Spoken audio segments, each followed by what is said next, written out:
Greetings, everyone. I'm Susan Hoffman, the director of the Osher Lifelong Learning Institute at UC Berkeley. Thank you for joining our hour-long session on intergenerational learning and vision making. Before I introduce our campus colleagues, let me say a bit about what has prompted our interest and engagement in intergenerational learning. In the face of relentless advertising and marketing of generational profiles and distinctions between the generations, many in our OLLI community ask, maybe we should actually be talking with one another across these presumed divisions. Maybe we'd learn something. And across the Berkeley campus, we and others are looking for ways to create settings and contexts, programs, projects, where young and old could not only learn together, but co-create, co-design, and solve problems. Today, we will hear from several of these programs and projects. The older adults who are attracted to building these intergenerational connections and relationships are wise. They're expert and approach these intergenerational opportunities with a learner's mind. They are mentors and learners alike. And this is true for the young people who adventure to learn more about how life moves over the lifespan, to envision a future that has them encountering their older selves and the society that they would like to create for the century ahead. You'll hear the joy and benefit of these connections and relationships, and perhaps consider the possibilities for yourself, your academic department or center, or even your startup. Let me introduce our first panelist. Darren Zook teaches in global studies and political science at UC Berkeley. His research interests include comparative politics and human rights, and he has written extensively on the topics of diversity, identity, and social justice.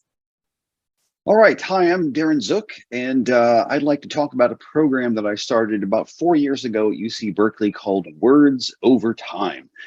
It's an intergenerational dialogue project that really came out of the kind of turbulence of the 2016 election, and I was giving a lecture and threw out this idea of bringing together people of different generations to talk about issues of politics, to see in essence where we agreed, where we disagreed, or where we were united and where we were divided. And there was a very positive immediate reception to that. So I did some work, came up with a format and things like this, and we ended up with, well, Words Over Time.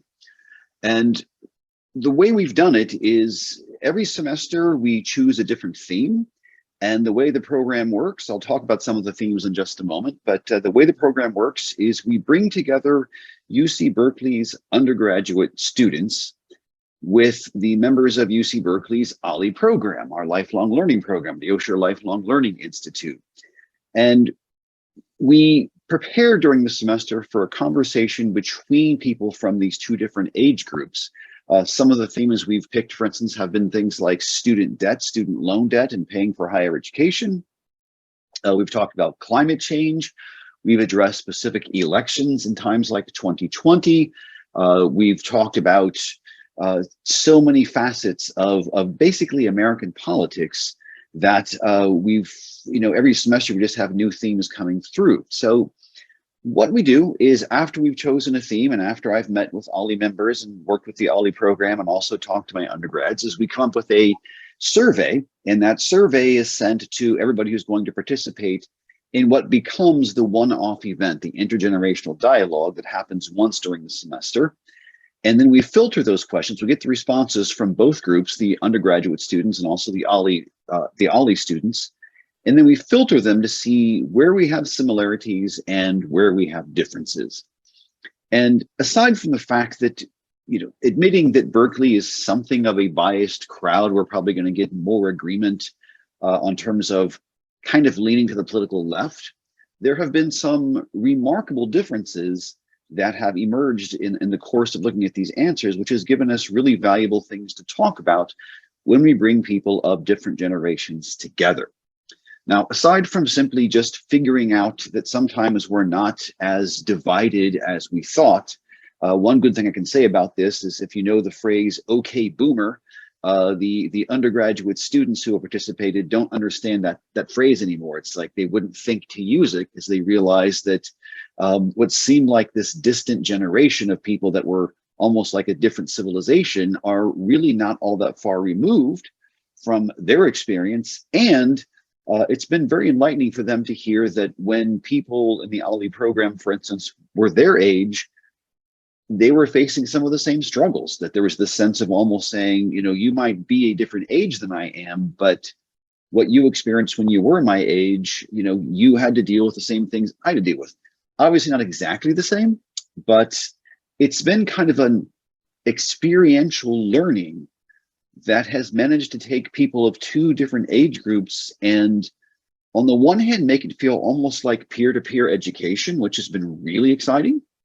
But on another, there's this idea that undergraduate students are understanding the value of life experience in the form of mentorship, that they can learn from someone who has life experience. So rather than approaching this as something along the lines of, this person's from a different age group, we got nothing in common, it's like, this person has lived a life more than I've lived my life, and so maybe they have valuable insights that I might want to listen to. Now, the last thing I'll say about the program is that, in terms of bringing OLLI members into, the campus-based education, I personally wish we could do a lot more of it. But one of the things I noticed, one of the other benefits of this program is that I did from time to time have people that are probably currently OLLI members, but they wanted to audit my classes. They just wanted to sit in on the lectures. And when they did that as individuals,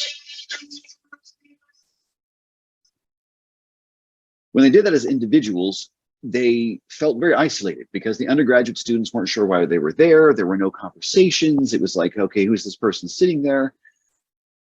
When we do it through the lifelong learning, through the intergenerational dialogue, through words over time, it becomes the exact opposite. It becomes an experience where friendships bond across generations and where people in the OLLI program, though they do take OLLI classes that are considered separate, they now feel like they are existing in the same space as the rest of campus. And I think that's a very valuable experience for OLLI as well. And I wish we could find ways to expand that experience for the OLLI members. And that's, in a nutshell, kind of what I've been working on for the last 4 years. So I will wrap up my comments with that and look forward to talking more about it with the other panelists shortly. Dr. Bree Rosenblum is a professor of global change biology and holds the Koshland Distinguished Chair for Innovative Teaching and Research. Her research and teaching focus on understanding the biological diversity of our planet and understanding how we as humans respond to rapid environmental change. Bree's work has been recognized by numerous awards and has been featured in the New York Times, the Discovery Channel, BBC, and many textbooks. She's also passionate about innovation and higher education, and recently completed her service as the inaugural director of the Berkeley Discovery Initiative. Here's Bree. Okay. It's so nice to be here with all of you today, and thanks, Susan, for inviting us. I'm trained as an ecologist and evolutionary biologist, so I hope that you indulge me with a little metaphor before I talk more about higher education and intergenerational learning, because my training really means that what I'm interested in is how diversity and totality relate. So we don't need to go any further than our own physical bodies to see how diversity and unity are happening at the same time. The liver doesn't do the same thing as the lungs, but they contribute to the whole, and the whole is indivisible from the parts, and the parts are indivisible from the whole. And the same is true in ecosystems, not only human societies, but the natural world.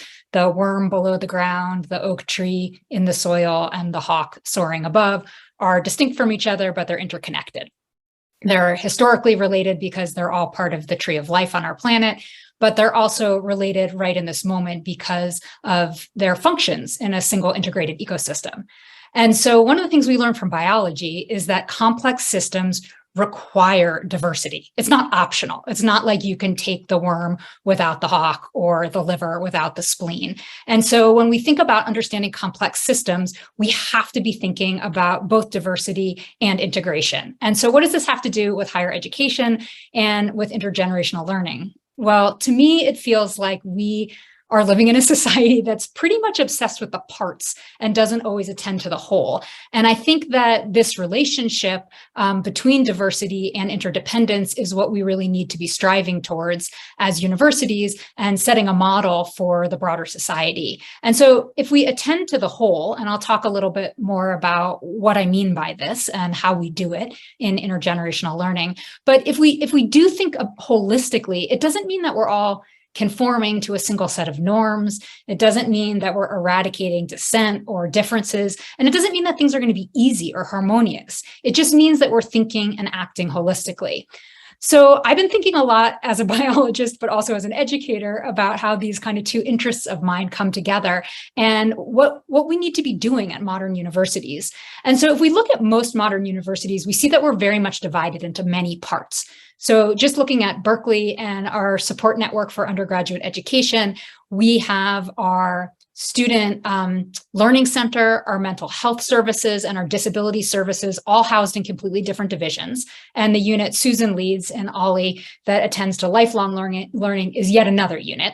And this is not a problem as long as those parts relate consciously and explicitly to a broader whole. And the question to me really is, how do we do this? How do we connect all the parts of a university into a diverse but cohesive ecosystem, one that is enriched by the teaching and learning and research and civic engagement all at once, not in different silos? So for me, the first step in doing this is really articulating shared values. If we don't have a story that we're telling about our common interests and our common values as an institution of higher education, it's very hard to function as more than disparate parts, because then everybody's got a separate agenda and a separate strategy to reach that agenda.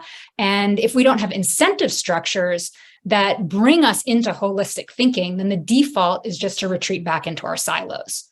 So this is part of what I love about this conversation is just even by doing this, we're coming together out of our silos and incentivizing thinking across units, because we need to be thinking and articulating and living from stories that guide and inspire people to feel like they're actually part of a whole.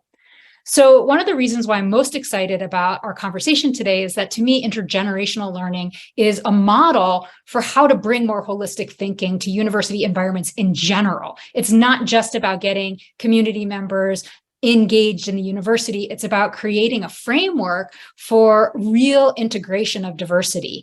And it's not that intergenerational learning just helps undergraduate and graduate students right now, it's that it creates models for cohesion and coherence in education. And so in our ideal, we'd have our undergrad and grad students that are here on campus blossom into lifelong learners, but we also have lifelong learners right now, and we don't have to wait 30 years for them to come back with maturity, wisdom, and real world perspectives. So when we bring lifelong learners onto campus and facilitate intergenerational dialogues, it's not just a value add for the people participating, it's a model for civic engagement and civic discourse, because it helps people build relationships, consider multiple perspectives, talk across differences, and cultivate mutual respect. And so, as we'll be talking about today, there's lots of phenomenal programs at Berkeley looking at how to include and incentivize intergenerational learning. And I'll just introduce one that I've been involved in. A few years ago on campus, we formed an initiative called Berkeley Discovery. And this came out of a huge amount of both grassroots and leadership level conversations about the future of higher education. And in formalizing this initiative, what we were really doing was picturing a future where higher education would no longer be primarily transactional, where students pay tuition and eventually get a degree, but it would actually be transformational, where students would be engaged in really deep personal, intellectual, and civic evolution while they were here on campus. And the idea is that all students would have access to the highest forms of teaching, research, and learning through a journey. And we articulated that this journey would have 3 parts: a connect phase, where students build bridges to each other, to campus resources, and build a sense of belonging that would then let them move into the second phase, which we called immerse, where we want students to be immersed in really hands-on, active discovery learning throughout all of the curriculum, not just in a couple great classes.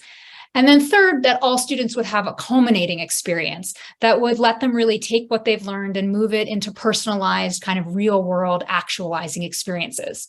And what we know from data on campus is that some of our students have already been having these discovery experiences. But the problem was that the model wasn't explicit and that not all students had equal access. And in fact, more than 60% of our students on campus reported that they faced some kind of barriers to finding even a single discovery experience, much less an entire 3-part discovery journey. And one of the things that we recognize as a campus is that a key challenge, if you have a campus with more than 30,000 students and less than 20,000 faculty, is that it's almost impossible to offer personalized attention to all students. There simply aren't enough faculty to give every student a dynamite research experience, and not enough advisors to give every student really deep mentoring. So one of the answers to this conundrum of how do we give students a more personalized experience is to create and foster intergenerational learning communities. We know that near peer mentoring of undergrads and other undergrads, or grad students and undergrads, is phenomenal. And we also know that intergenerational learning provides an entirely different perspective and level of support for students that are beginning their own journeys. And so these kind of intergenerational communities strengthen the social fabric of the entire university and help us solve a scaling problem on campus, because we don't have enough mentors for our students. So one example of how we're experimenting with intergenerational learning vis-a-vis mentoring and discovery is that we started a collaboration that's a faculty staff community collaboration with OLLI this semester, and it's called Coaching for Self-Actualization. And members of the OLLI community are going through extensive training with a professional coach who has a PhD in human and organizational systems. And they've really wrapped their kind of heads and hearts and hands in terms of bringing this into the real world around what does it mean to be a coach? How do we not give students the answers, but support them on a journey? And the coaches and the undergraduates have just finished their matching process, and now they are embarking on an entire semester of individual and community activities. And this level of support is phenomenal. I actually don't think it's paralleled by anything we've ever tried on campus. Every single undergraduate is receiving 6 2-hour sessions with their coach. And this level of contact is probably not actually even scalable across the university, but doesn't need to be. Because we know from research and other programs like Berkeley Connect that even 15-minute meetings with a mentor can radically improve student outcomes like sense of belonging and confidence that they can succeed and understanding of a career path. So somewhere between 2 15-minute touch points and 6 2-hour touch points is an incredibly wide swath of possibility of ways that we could engage the entire Berkeley community, mobilized towards thinking about how mentoring and meaningful mentoring is such a critical part of education and learning. So, to me, the answer to how we solve problems in higher education like isolation and discontent and burnout is by creating experiences that we actually want people to have, creating educational containers that offer connection, creativity, and inspiration. So intergenerational learning to me is very key, not only because it offers a way to reinvigorate the conversation about how we educate young people, but also, like I said earlier, because it provides a model of civic engagement for society writ large. It lets us grapple with really hard and important questions like, what's the difference between knowledge and wisdom? What do we want young people to gain from a collegiate education? How do we balance attending to the parts and integrating them into a whole? And how do we rebuild a commons in a society that feels very fractured? And how do we provide a sense of purpose without expecting that somehow we're going to magically eradicate diversity or dissent, We want all of these things in a meaningful conversation. And to me, these kinds of programs that you'll be hearing about are examples of how to do that and how to be bold in the experiments we do. So I'm looking forward to continuing this conversation in this hour and also these collaborations over the years to come. So I will turn it back to you, Susan. Thank you, Bree. That's terrific. Jennifer Mangold is the Chief Innovation and Learning Officer at the Fung Institute for Engineering Leadership at UC Berkeley. She oversees experiential learning for the undergraduate and graduate programs, focuses on technical innovation, connecting community members, graduate and undergraduate students, and industry partners to address social impact challenges. Jennifer has more than 10 years experience in research and consulting in academic and industrial settings within manufacturing design, with a focus of mitigating environmental and human health issues across the industry sectors. Thank you, Susan. I appreciate the invite to be here. Really excited to learn about what the other panelists are doing and engage in this conversation. So I'm at the Fung Institute. We have two programs here. One is our Masters of Engineering. So it's a one-year professional program for all of our master's engineering disciplines within the College of Engineering. And those students are working on technical innovations for societal impact. The other program, which I'm going to focus a lot on in our conversation today, for reasons that you will find out later when I kind of share some of our work, how it's related to intergenerational space and older adults and the aging innovation space, is the Fung Fellowship. So we started about 5 years ago. And so there was a philanthropist who really wanted us to revolutionize undergrad education. So we kind of took that really small goal and built a really cool program that really thinks about, shaping the next generation of leaders for a better world. We have, as Bree mentioned, the Discovery Network at UC Berkeley campus. So we are a similar program to that. It's really an immersive undergrad learning experience that inspires students to become innovators of social good. And so what I mean by that is we are training students to design for social and environmental impact. And we take students from all across campus. So it's interdisciplinary, where we think a lot of the innovation and outcomes thrive. So students working across disciplines, I think that's pretty unique here on Berkeley campus in some of the courses, because oftentimes one of the challenges with undergrad education is you're have to follow this kind of prescribed thing to get all of your coursework. And so you're working with a lot of people in similar majors. And so that's one of the ways that we're really focused on kind of this interdisciplinary learning at one of the levels. I'll kind of talk about several of the levels as I move through. The other piece is, and our hashtag is more than your major. And so we really mean that. We really mean that in the sense of, this is not how you're labeled. This is not how you're defined. If you're a public health major, you can kind of step into areas of leadership and technology and innovation, and vice versa. And so we really strive to have our students thrive in this space, to understand where they can lean in to learn new skills, where they can share and teach each other skills from different majors and disciplines. And so that's kind of the community that we're building.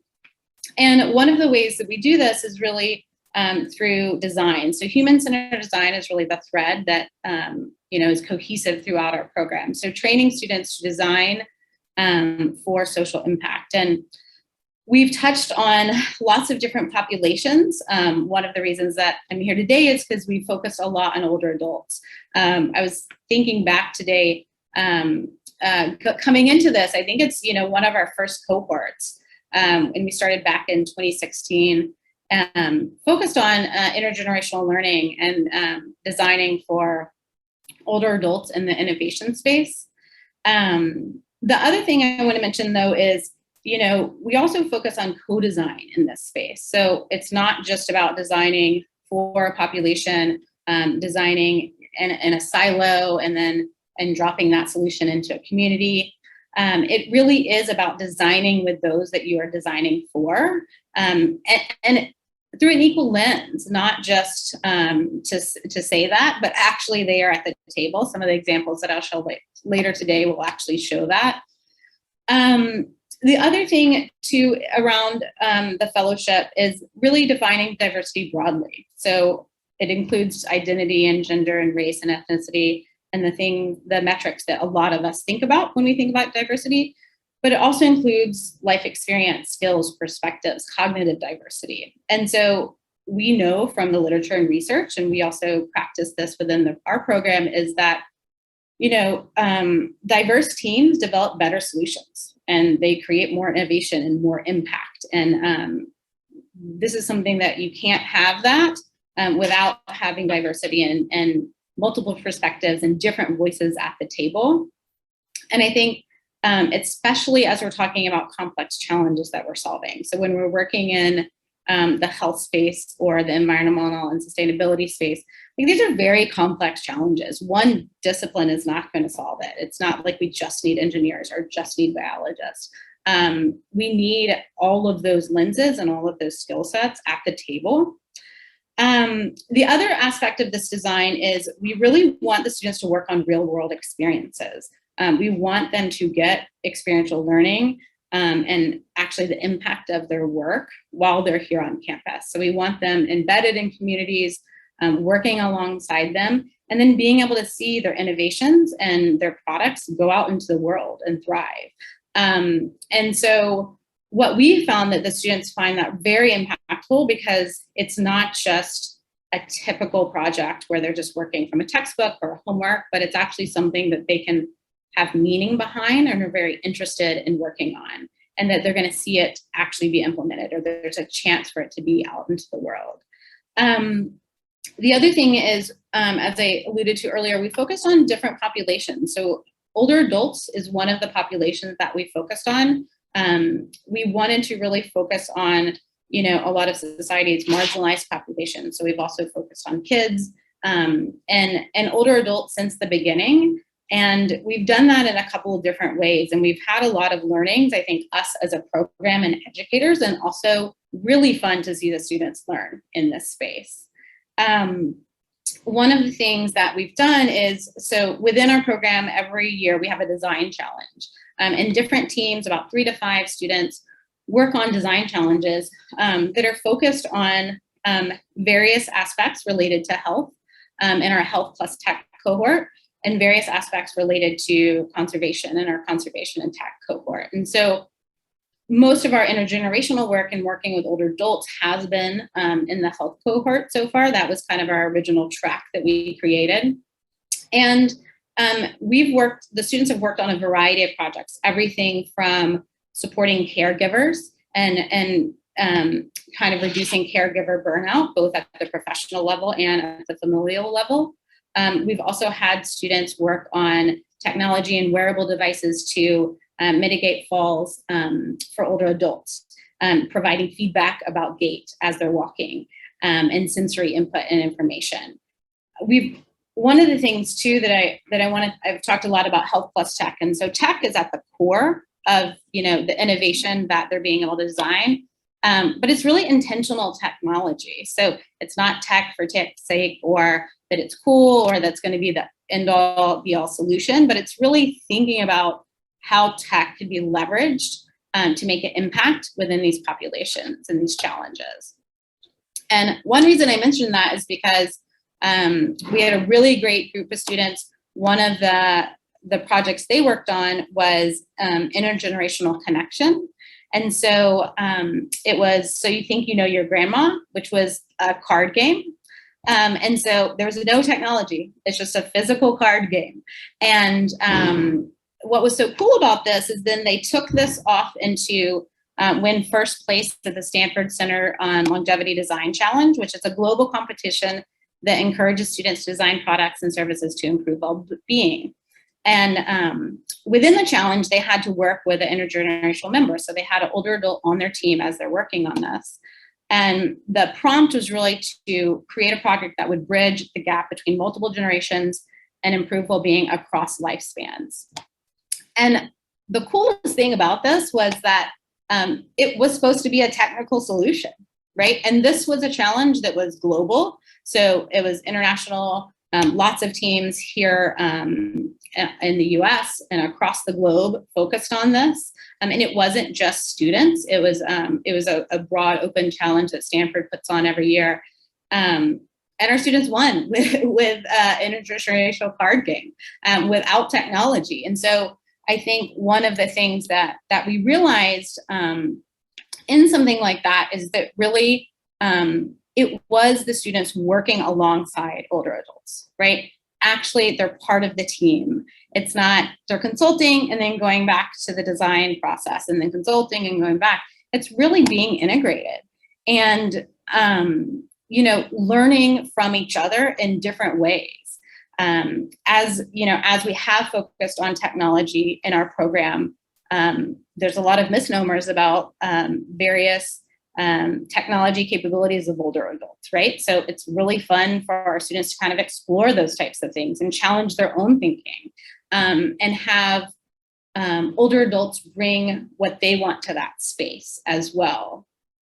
I'm going to talk about one more event that we've done around intergenerational design challenges.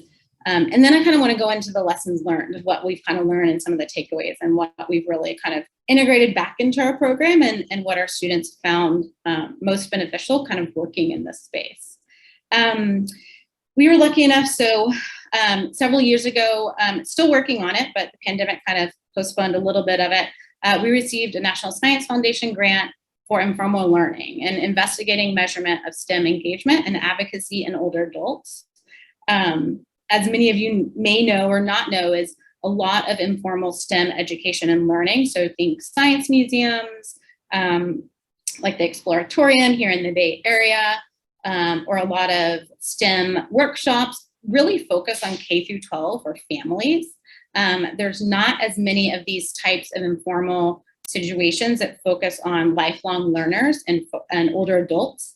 There are some areas, in citizen science, older adults participating in those types of spaces. And so we really wanted to understand how do we measure engagement of older adults in these spaces? And then does that lead to STEM advocacy? So are they more likely to engage in STEM after these experiences? So, and what I mean by STEM advocacy could be anything from being a part of a mentorship. So you're going to mentor high school students after this on STEM. Or if you are more likely to vote or be an active citizen in your community. And so these are some of the questions that we were really thinking about, and through that developing some survey instruments so that we could actually measure STEM engagement and advocacy in older adults and then have those be used by museums and other groups and organizations that are kind of focused in this space. And to do this, one of the coolest parts about this research is to do this, we had to create our own informal learning to test some of our instruments as they were being developed. And so we had a design challenge with our undergrads in the Fung Fellowship and some OLLI members. We actually had two. We did 2 rounds of testing. And we had an intergenerational design challenge. And so it was a 2-day event. We wanted, our students, as I mentioned, are trained in the design process and how to use that and how to go through that cycle. And so the first part of it was really training and educating the OLLI members of the design process to kind of get them up to speed a little bit. And the next piece of it was the students worked in teams, like across generations, to for some of the various design challenges that we had. So as I mentioned, we had 2 different ones with 2 different topics. And what was so neat about this, which leads into like what we've learned from this, is that both sides come into this experience expecting one thing and getting something else completely. It's beautiful to see.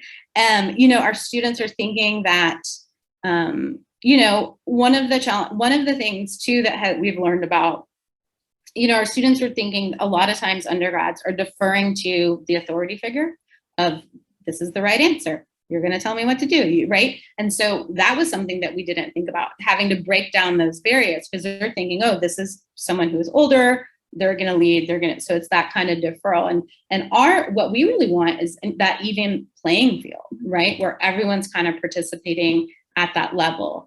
The other thing that could happen is realizing how much our students realizing how much value the older adults brought to the experience.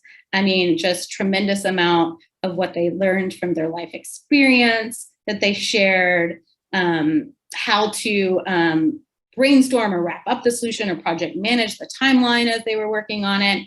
I mean, it was just really amazing to see.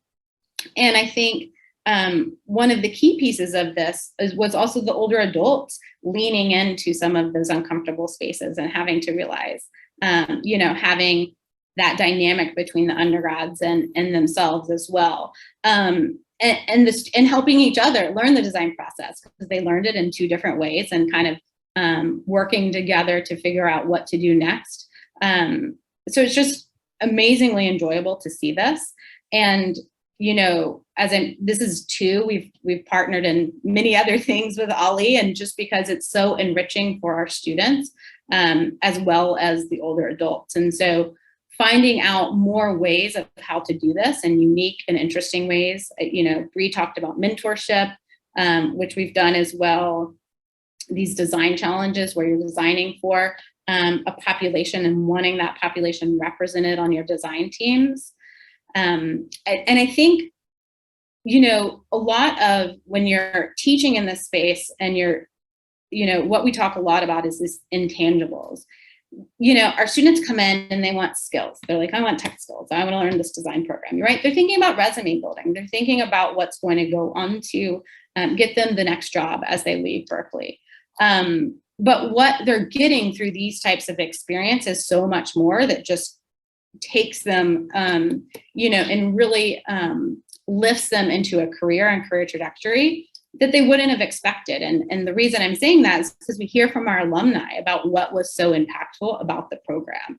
And, when you're in it and you're an undergrad and you're focused on grades and all of these stressors that just come naturally the way our current higher ed systems are, it's hard to see the value of these other aspects of these intangibles, of learning how to communicate across various stakeholders, learning how to lean into areas of discomfort and grow, learning how to give feedback to each other.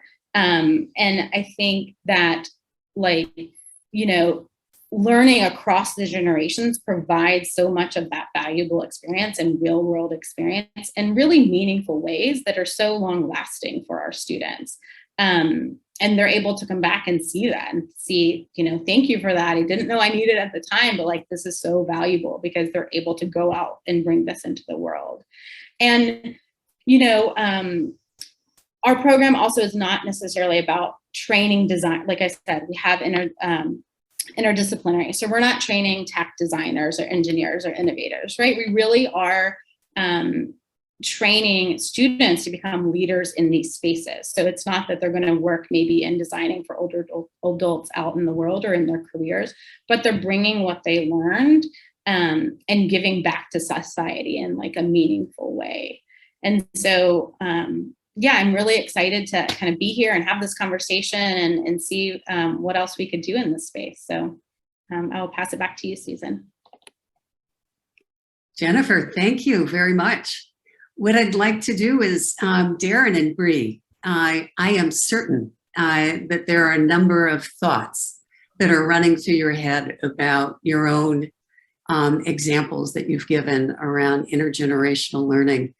And I think one of the values that I have seen myself is how important it is to, across the generations, to negotiate difference, how to understand another person's perspective. And Darren, I saw you shaking your head. How in the course that you offer and in Words Over Time, how have you experienced the generations talking about difference and getting to maybe a new place? Do they get to I think there's a really interesting, there's a phrase that Bree had used, which was cognitive diversity. And it really is kind of the key thing, because what you have is going into the Words Over Time project, you have two groups of people who fundamentally do not interact with each other. So many times, whether it's the OLLI members, the undergraduate students, it's like, it really is like you've walked into a room of French-speaking people. You don't know a word of French, and so you're intimidated, and you walk away, and then suddenly it's like, oh wait, no, we all speak the same language. And one of the things it's done is it's this beautiful combination of the kind of wisdom that comes with life experience. You know, if you look at wisdom, very simple definition of constructive knowledge over time, and that comes across not as out-of-date knowledge to, say, undergraduates, but rather this idea of, oh, maybe the life experience is telling me something that I've never listened to before, because you do have that beautiful, exuberant idealism that comes with youth. And so you have this kind of tempering moment where the OLLI members end up kind of imbibing that youthful idealism again, which is kind of beautifully intoxicating. But at the same time, you have this, you know, the idealism of youth listening to the wisdom of life experience that also gives them pause to learn as well. And that's not about knowledge content, it's about basically the approach itself. And I think that is a fundamental aspect of the architecture of the entire learning and discovery process. I love everything Darren just said. The one thing that I'd add that I noticed is that for me, every positive thing is positive for itself in the moment, and then positive because of its ripple effects, what it gives people beyond that moment. And so for me, the power of learning to communicate across difference, starting intergenerationally, is that I think our students at Berkeley are so hungry and so terrified of communicating across difference. It's become such an incredibly centered and I think stressful part of their humanity, right? And a lot of times their experience communicating across difference is very charged. It's about really fundamental aspects of their identity, gender, sexuality, race. And there's this sense on campus sometimes I get that everyone feels like they've got to put on kid gloves and then communicate across difference correctly. You know, like there's a way to do this right. And I think somehow doing this in an intergenerational space, the differences are very obvious, and it's not to say that differences across age can't be charged and can't lead to huge misunderstandings and hurt feelings, but there's something that takes it out of kind of identity politics, I think, and into humanistic interactions that I think gives our students practice at actually developing connection, bonds, understanding across difference, but then also diffuses a little bit of the more global project, which is like, how do you bring that same kind of humanism, that same kind of vulnerability, that same kind of inherent curiosity to these other more hot button topics instead of just retreating into kind of the desire to do it right and not get canceled. So that's a kind of an added benefit I see to the fluidity of bringing people together across generations and letting everyone just be truly who they are. I have often heard, Darren, after Words Over Time, the students in those exchanges, and this is sort of speaking to Bree's issue about ripple effects, that they often say, I now know how to talk to my parents and grandparents. It's as if there's this communication door that's just been opened. And whatever that's about, it definitely, it plays forward. Yeah, and it goes actually both ways, because then you have also OLLI members who are saying, now I can talk to my grandkids. Yeah.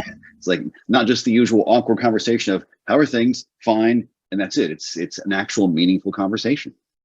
And Jennifer, I know you've experienced this. I mean, we, having the great accomplishment of winning these awards, both the National Science Foundation grant and then also the Design Challenge at Stanford, it was so wonderfully acknowledging, that we are kind of returning to what I guess Bree would call a kind of naturalness. Mm-hmm.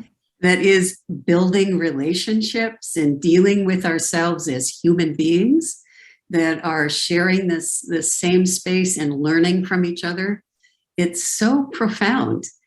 And I'm really happy to have the Fung Institute as a partner. Yeah, it's been really amazing. And I think what we've all kind of noticed and alluded to is that there's that timidness when they're first there, right? So it's kind of like you're at the table, you're not sure how to interact. Do they know this, or how do I engage them? And then once you see those barriers break down, that's when the real connection happens, right? And to your point, it's not just about what's happening right there in the classroom, but it's what they're taking with them out into their careers, out into the rest of their lives, which is so impactful in so many ways. And the other thing we focus on is, or where this touches on is we also deal with implicit bias in our course. So when you're designing for people, I show students not every 70-year-old is the same. Some are hiking Machu Picchu and some are, doing other things. And so I think it really helps them check kind of their assumptions that are making and their own biases and break some of that down. And I think I alluded to it when I talked about, the assumptions around older adults and technology. And so to your point, Susan, it's not just about what they're doing in the classroom and these things, but they're taking it with them and creating real learning that we are here to help them create, that they're challenging themselves, that they're learning from each other and challenging their perspectives. And so, it's been really fun to see. And like you said, be validated in some of the successes of our program and then also the students as well. And I think one of the benefits of having the Fung Institute and OLLI work together over the last 5-6 years is that we've been able to make some correction.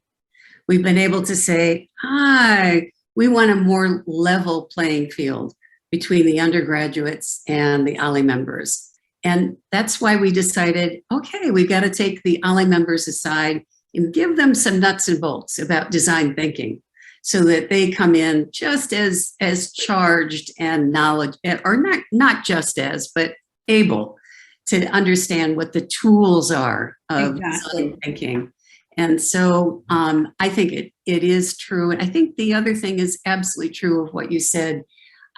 I fear that our colleagues too often have thought of people over the age of 45, actually. That used to be the old cutoff, everybody over 45 was one group that would be studied as one group. And, obviously, OLLI comes into the picture and we say, guess what, guys?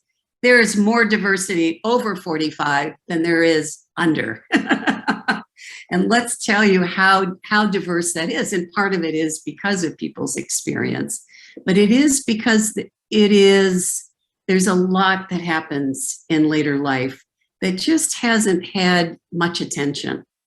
And I think that as you talk about the senior who's hiking Machu Picchu, you also have the senior that is completely isolated and at home.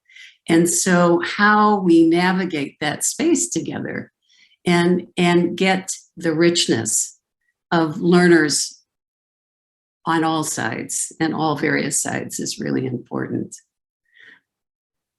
I want to ask you guys each a personal question.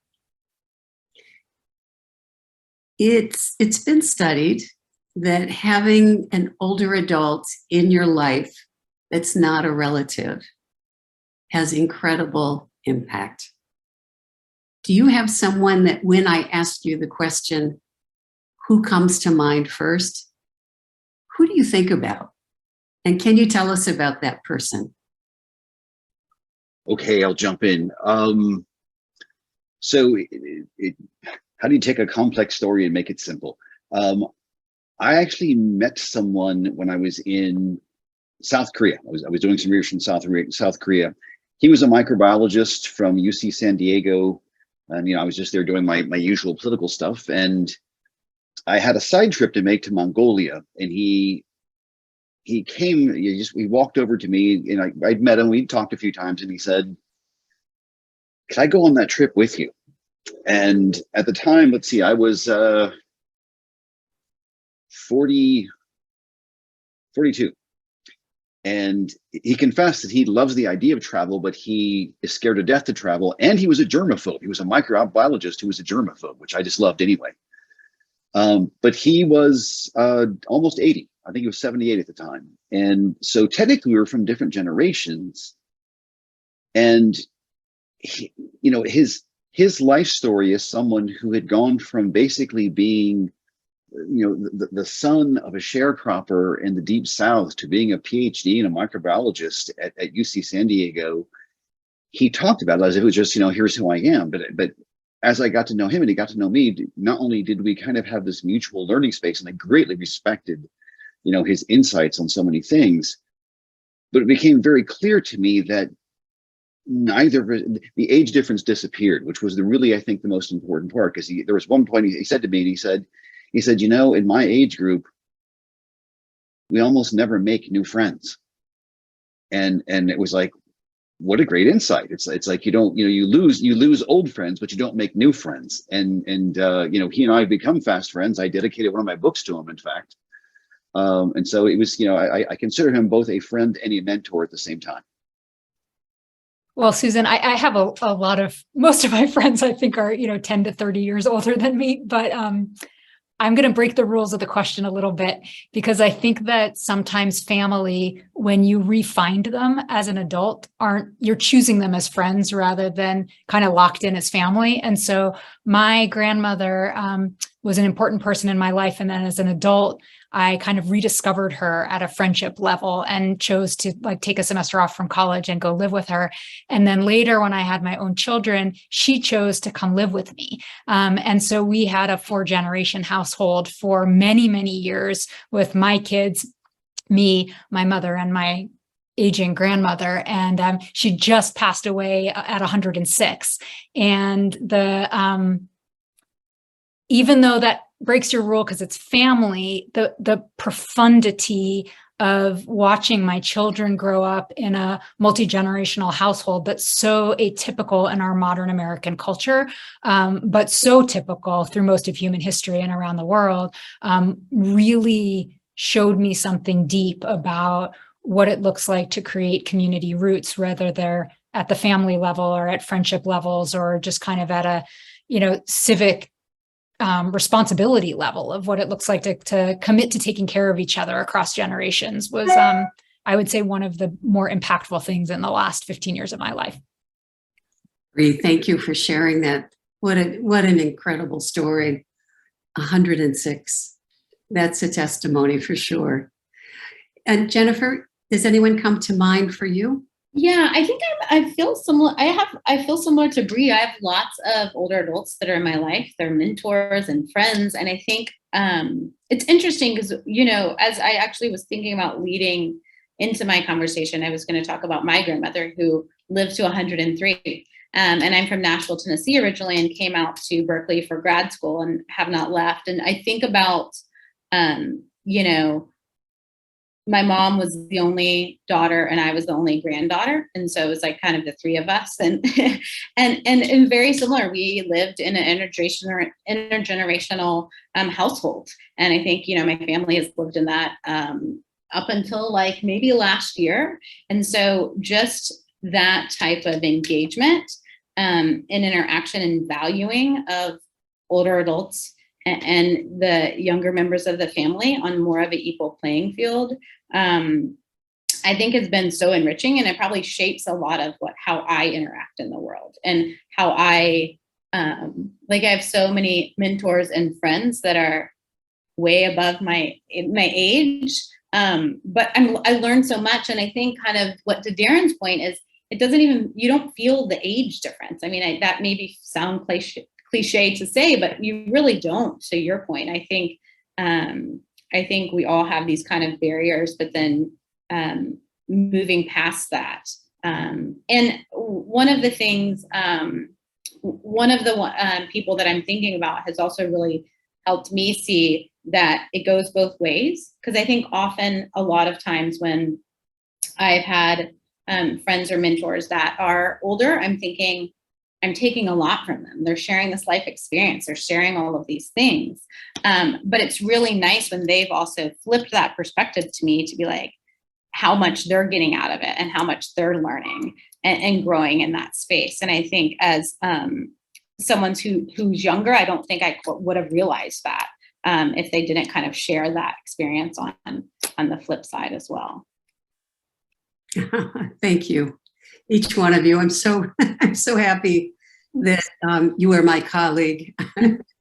I think Bree, you said it in another conversation. Intergenerational learning and all the benefits of learning from each other. It's not just a program. It's not just a project. It really is an ethos. It's a worldview, it's better to have a sense of the lifespan. It's better to have as many people as possible populating our lives and helping inform us and create joy in our lives. So thank you very much for today. I will, if there is one final thing you want to say, we'll sign off after that. But you guys have really said it. So, any final word? And you're welcome to cut this out later, but as you were talking, something occurred to me that feels like a closing thought, which Great. is that, in our culture where in many sectors of our culture, the individual is really prioritized over the community. And I think that a lot of what we're facing as a collective are problems that we can't solve individually, right? Like we have our own challenges to solve in our own lives and our own psyches and our own, career paths. But that if we each do that alone, we don't actually get someplace very different than we are right now, kind of as a collective, as a society, even as a species, since I tend to think kind of in deeper time.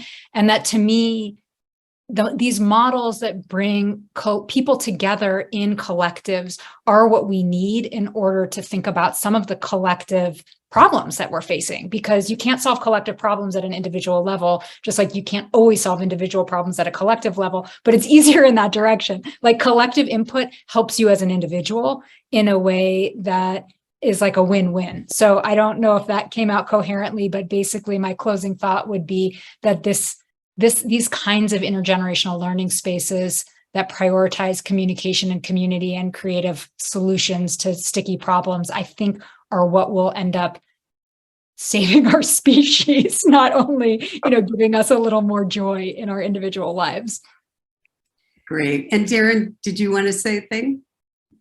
Well, I can't be quite so ambitious to talk about the whole species-wide survivability thing, but I do hope, we've all focused on the idea of just how transformational intergenerational learning interaction is. And what I would like to see is I'd like to see, especially at the university level, I'd like to see it push the university in a different direction, where the university itself embraces the idea that learning is something that never stops, and it needs to, not just have a separate program for it, but actually address this as something that perhaps we need to do as a species to push things forward. Great. Thank you. Jennifer, please. One thing I wanted to say, I think following on Bree's comment, one of the things where we see this, we focus is, I think, breaking down those barriers and understanding each other on a deeper level, and that we are the same species in a way. And we had a design challenge focused on social isolation, and we focused on undergraduate students and older adults. And so just them seeing like the health outcomes from this in a population that they're in, and undergraduates at the university level across the US, and then seeing the impacts of social isolation of older adults. This was pre-pandemic, so but just having them be able to see that like the problems that unite us more than divide us. And I think oftentimes we think a lot about, as Bree mentioned, the individual, and you're very focused on like, what I'm doing in my area, and not understanding that there's bigger connection out there, and how to connect across some of those challenges, as opposed to kind of be divisive, which is unfortunately kind of sometimes where we've gone in society. So just really looking forward to, revolutionizing the undergraduate and higher education so that we can do more of this. So thanks for the conversation today, everyone. Oh, yeah. Okay. Well, thank you all. And I look forward to having further conversations with you and getting some feedback on just who our peers are out there in the world who are really interested in finding their way around how to ignite this intergenerational energy, goodwill, and I think good direction. All right. Thank you for today. Thanks so much.